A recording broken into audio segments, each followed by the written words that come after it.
Never when you talk dirty.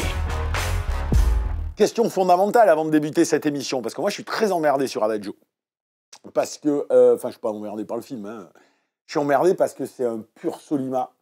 Et rien que raconter l'histoire te spoil la moitié du film.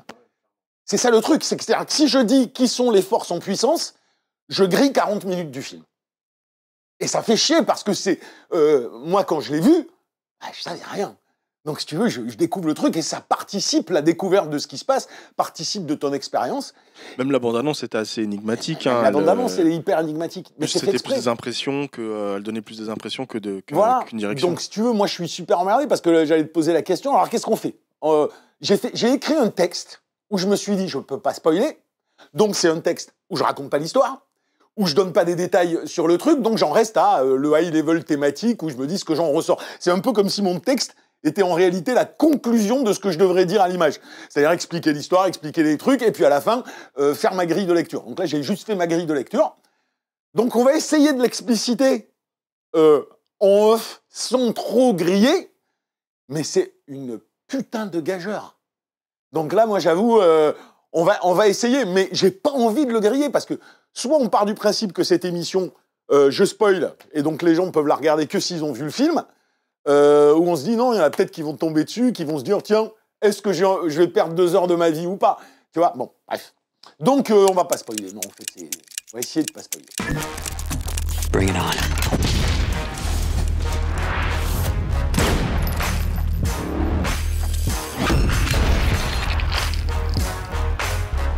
Don't fuck with me. Salut, c'est Yannick Dahan, et aujourd'hui, c'est à la fois un plaisir non dissimulé de chroniquer Adagio, le nouveau film de Sollima, qu'à titre personnel, je considère comme un des plus grands réalisateurs au monde à l'heure actuelle, mais c'est aussi un putain de crève-cœur. Pas tant parce que ce pur film de Cinoche débarque directement sur Netflix, alors qu'il méritait une sortie salle à la mesure de sa flamboyance visuelle, mais parce qu'en dehors de l'Italie, il passe honteusement sous le radar, après une forme d'indifférence polie à Venise, ce qui fut quelque part le lot de son hallucinante série 000 et de Sicario 2, chef-d'œuvre, perçu connement par les bigleux comme une série B estivale.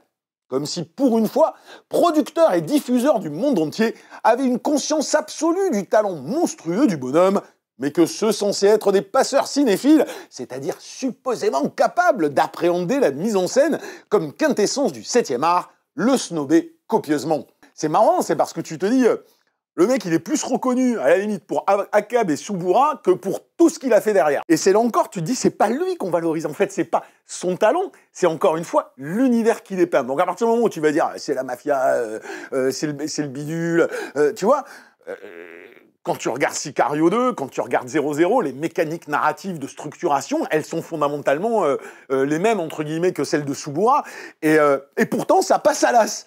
Tu vois, donc il y a un truc, alors est-ce que parce qu'il parlait de politiciens et de Vatican, mais derrière, il dit des choses aussi vénères sur d'autres formes d'institutions, tu vois.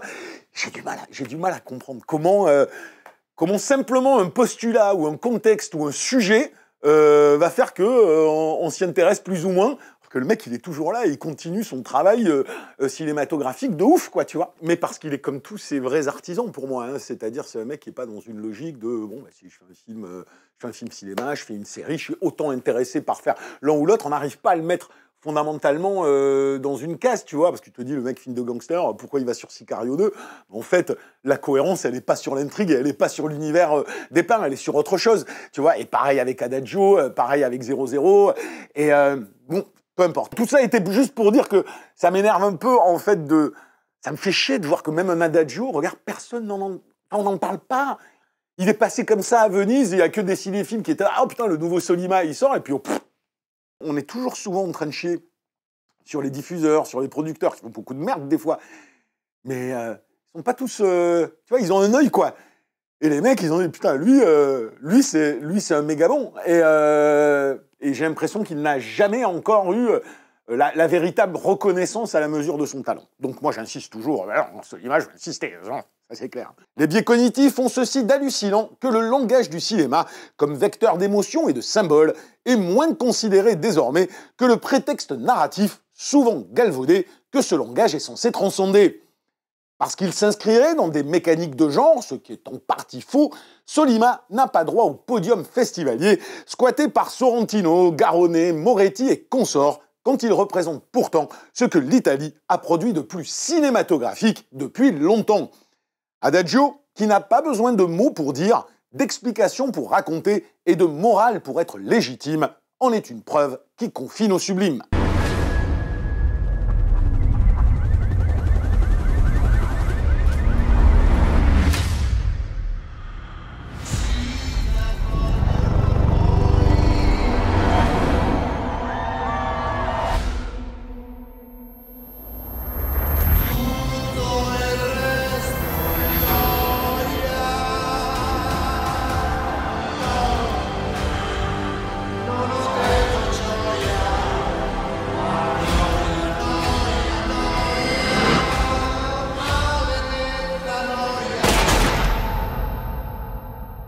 Un incendie gigantesque ravage les abords de la capitale italienne. L'électricité clignote, puis se coupe pour ne laisser qu'un blackout, au cœur duquel 2 hélicoptères impuissants fondent vers un horizon sans autre issue que les flammes.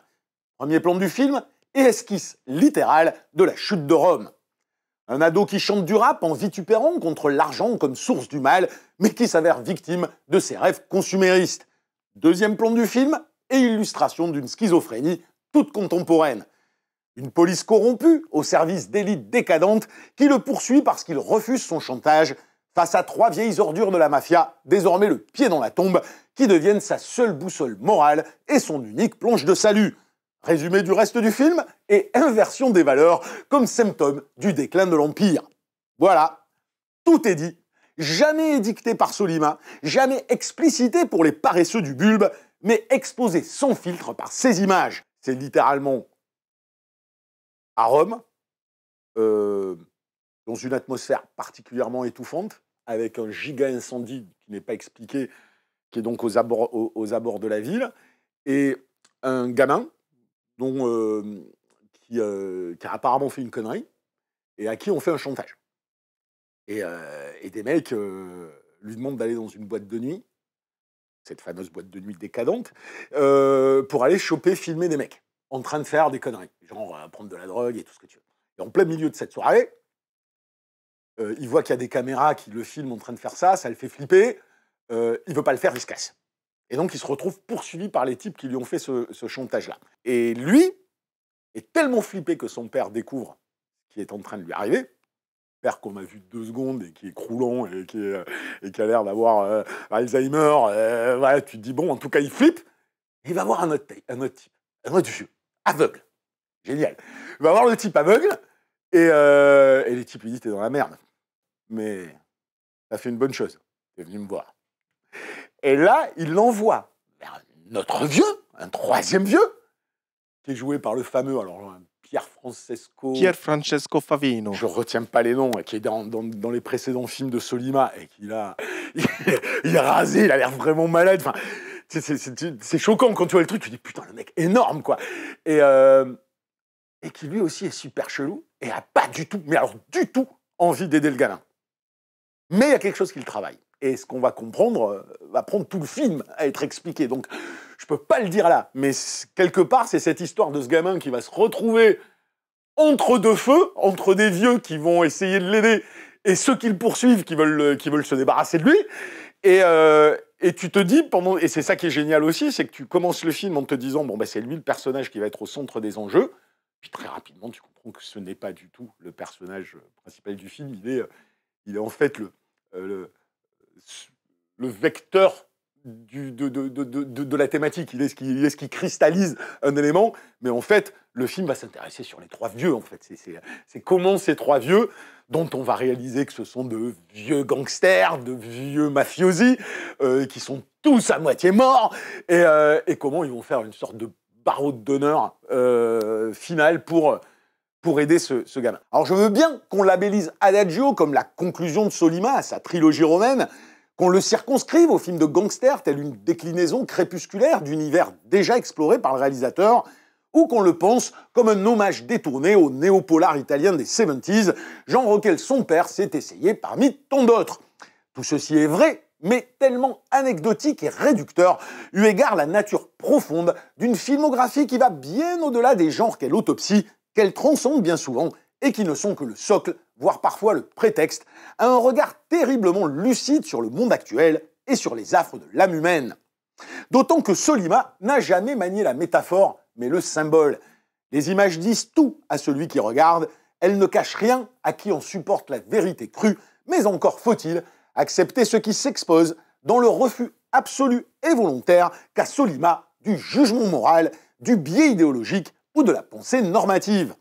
Comme Suburra et 000, comme Akab et Sicario 2, Adagio est moins un film de gangsters et de flics ripoux que le baroud d'honneur d'une filmographie tout entière dédiée à la peinture eschatologique d'un monde malade qui n'en finit plus de crever. C'est ça que je trouve génial. Le film est très peu bavard en réalité, il est très peu explicatif, mais tu comprends tout et ça te projette par des petits éléments tellement de choses psychologiques profondes et d'ambivalence des personnages que tu ne peux pas être dans les jugements hâtifs. Tu peux pas dire lui il est sympa, non, lui il est sympa, mais c'est un enculé. Lui c'est un enculé, mais il est sympa.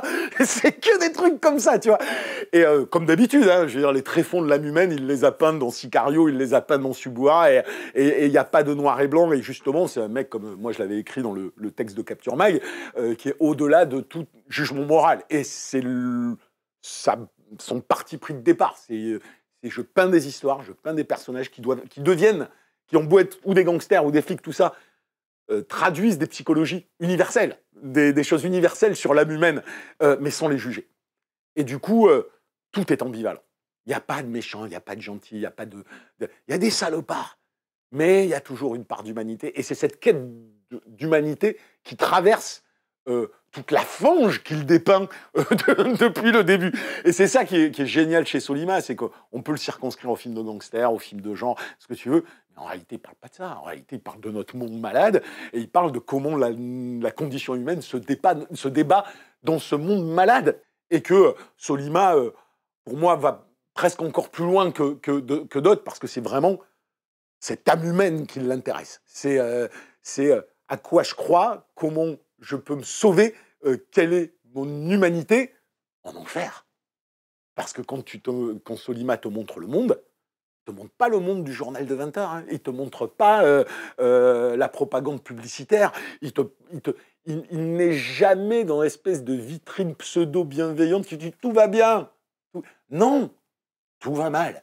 Et il te montre ça, le monde va mal. Comment je fais pour survivre là-dedans? Comment je fais pour être un humain là-dedans? Et comment je peux me projeter dans un univers comme ça? Le terme adagio sert d'ailleurs moins à souligner la prétendue lenteur que certains trouvent au film que l'interminable consommation d'un monde qui touche à sa fin. Pour qui s'en souvient, Suburra débutait déjà sur le décompte de l'apocalypse. Mais cette fois, c'est le terminus. Rome, comme allégorie civilisationnelle, finit ici par brûler.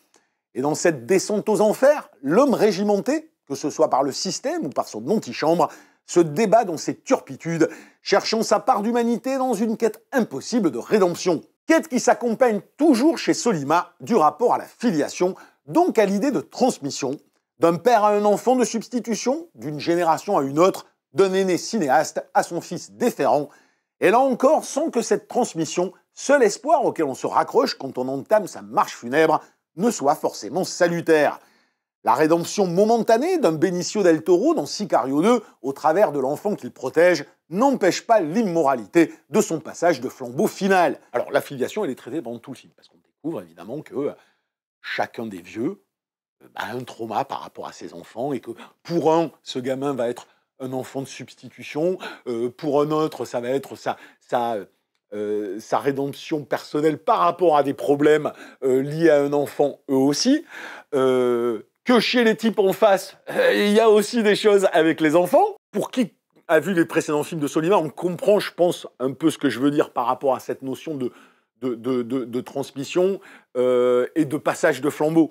Parce que ça y est dans quasiment tous ces films. 000, le thème de la filiation, il y est aussi de la même manière, avec le parrain de la mafia et son fils qui veut le buter, entre le père intermédiaire et ses deux gosses qui, une fois qu'il est mort, sont obligés de reprendre le flambeau. Sicario 2, c'est un peu pareil, si tu veux. C'est-à-dire que tu as aussi un chemin de croix, tu as aussi une notion de rédemption, tu vois, t'as aussi tout ça. Mais au final, les choses vont continuer dans la merde parce qu'on se transmet la merde. C'est vrai que c'est extrêmement prégnant par rapport à cette notion de transmission. C'est pas pour rien qu'il y a ça dans tous ces films.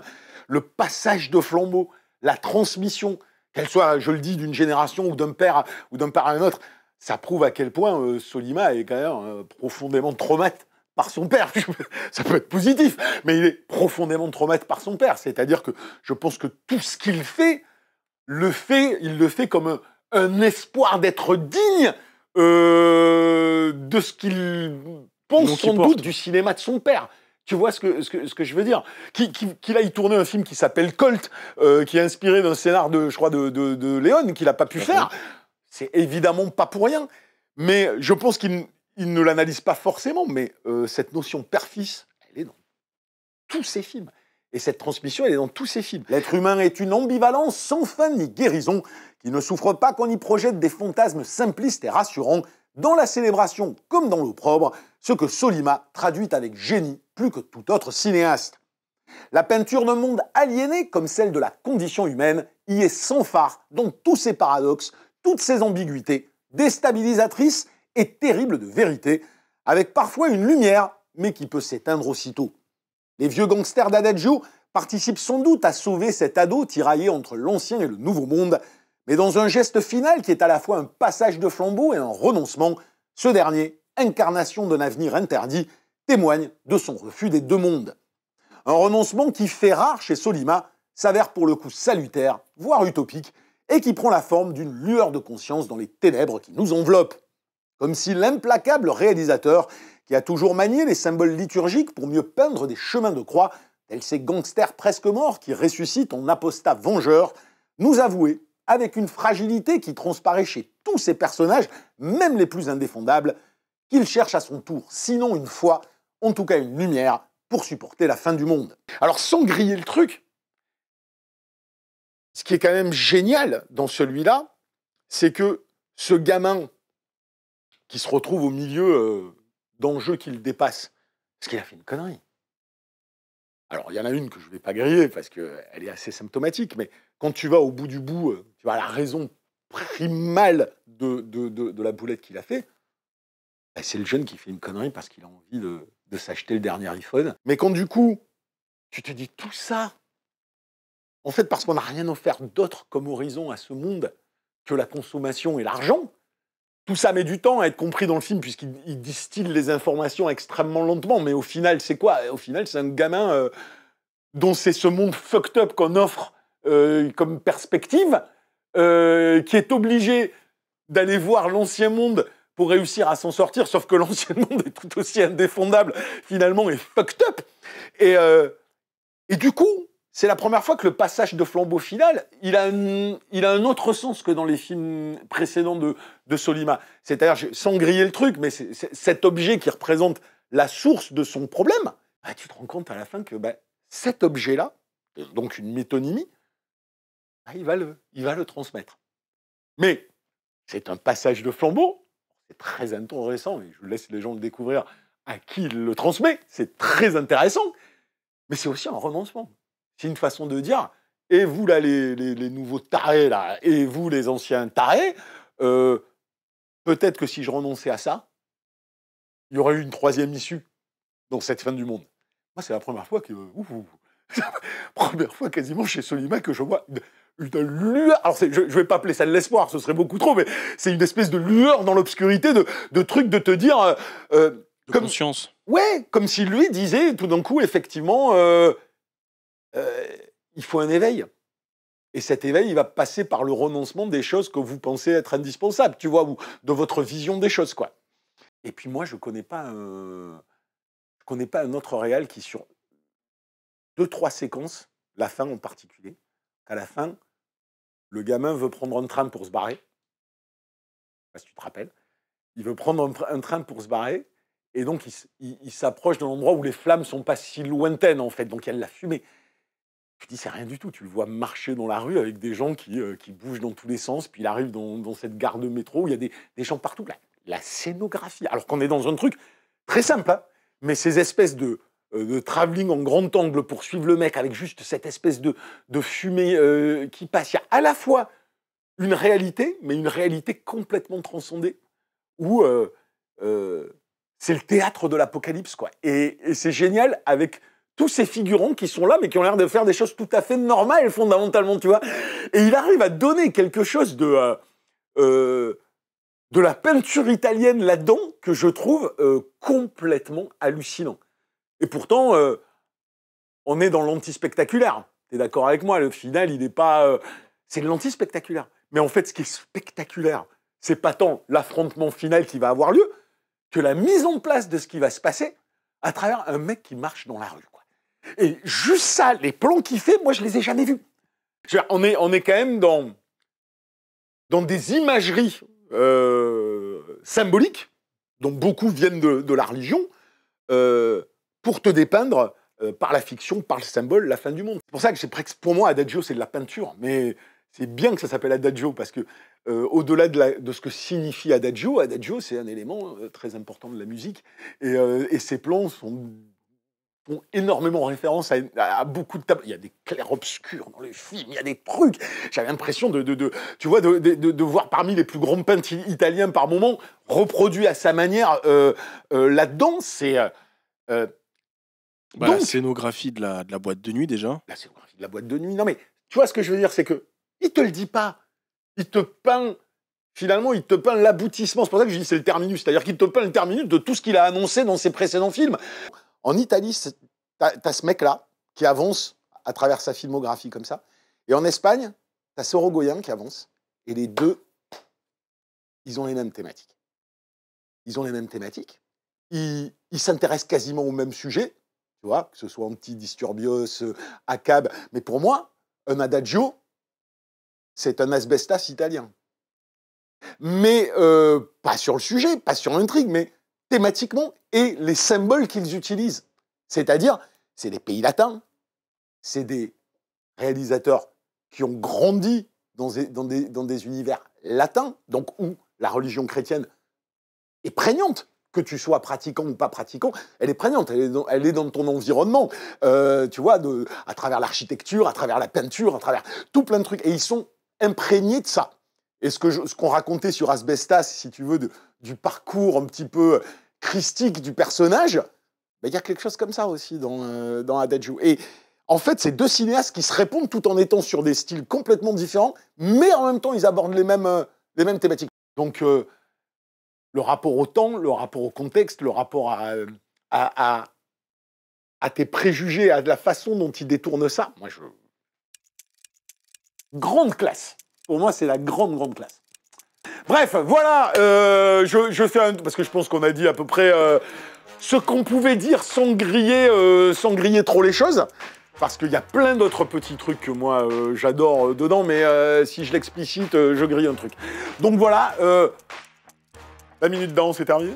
Regardez absolument Adagio qui sort sur Netflix le 13 mai. Alors si évidemment par je ne sais quel miracle il aurait un jour droit à une diffusion dans une salle dans le cadre d'un festival ou quoi qu'est-ce, il faut courir le voir en grand écran parce que pour moi c'est un film à voir en grand écran, quoi.